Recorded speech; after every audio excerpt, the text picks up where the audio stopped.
So after I graduated from law school, I went back home to Hawaii and I was determined to try to make a difference in Hawaii.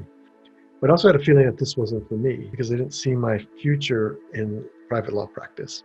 And so I actually decided to resign. And at that very moment, Dale Minami and Don Tamaki contacted me. And they said, we are reopening the Korematsu case from World War II. And we're just starting the litigation now. And it said, there's a way you can help us and participate with your complex litigation experience. That would be great. And I think they were thinking long distance. And I said, even better, I'll buy a plane ticket and move up. So to grasp the significance of the Quorum Nobis litigation in the 1980s, we need to go back to the World War II Supreme Court's decision in 1943, decision of 1944, upholding the constitutional validity of the Japanese American curfew and then later forced removal, leading to the mass incarceration. The Supreme Court in World War II said it was military necessity that justified this unprecedented curtailment of the civil liberties of 120,000, mostly American citizens.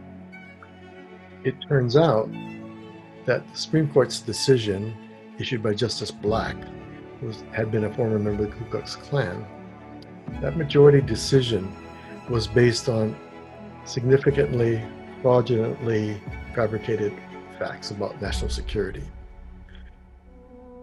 But there it was. The Supreme Court upheld the constitutionality of the mass incarceration, laying a stigma upon all Japanese Americans on the West Coast and their children, and they suffered for it. And the law books testified to it, historical accounts testified to this. But what happened was that Aiko Herzog Yoshinaga, working with Peter Irons in the 1980s, as part of the congressional commission that was belatedly investigating the so-called Japanese American internment, Aiko and Peter came across astonishing World War II documents, all government documents.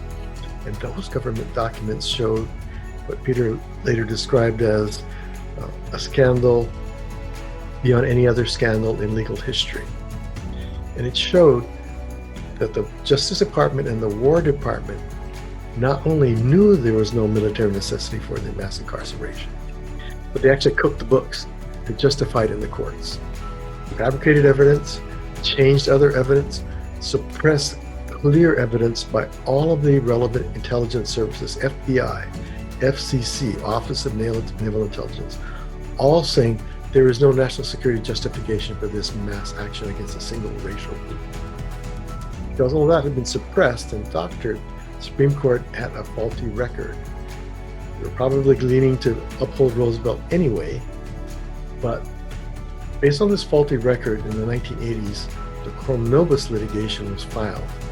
San Francisco, Korematsu; Hirabayashi, Seattle; Yasui, Oregon, seeking to reopen the three people's cases, which had formed sort of the heart and soul of this the mass internment was legal narrative. And so in San Francisco, Fred Korematsu, the legal team, fortunately got Marilyn Hall Patel as the U.S. District Judge. And she and her law clerks were intensely interested in what had happened historically and about how we might now correct the legal record in Fred's case, but with impacts, obviously, for all Japanese Americans who've been incarcerated. And it was that really led me to believe that this is a magical moment for Japanese American communities on the West Coast, all over the country. It was a magical moment for the legal system to rectify a long-standing 40-year-old injustice visited first by the U.S. Supreme Court. But there was something more that could happen in the future, that I needed to really be a part of that. This could happen again. Maybe not to Japanese Americans, but to other people.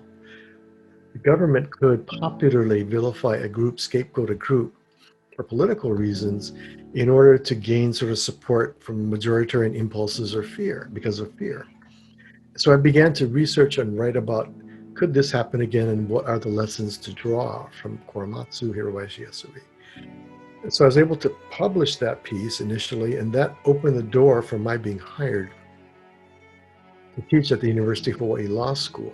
And so that work has continued on with my scholar advocate students in Japan in consulting with Ainu communities in their struggle for land and cultural reclamation from the Japanese government. It's part of an ongoing 10-year project that I have in Jeju, South Korea, to deal with the continuing harms of atrocities where the US was the military government after World War II and before the Korean War. So I've been working with the students to get involved in those kinds of projects, as well as Native Hawaiian self-determination, redressal, and reparations. And it's that kind of work that I do now that really is part of the message that Fred Korematsu conveyed to all and to me. It's how can we carry forward what we've learned to better life for all kinds of communities.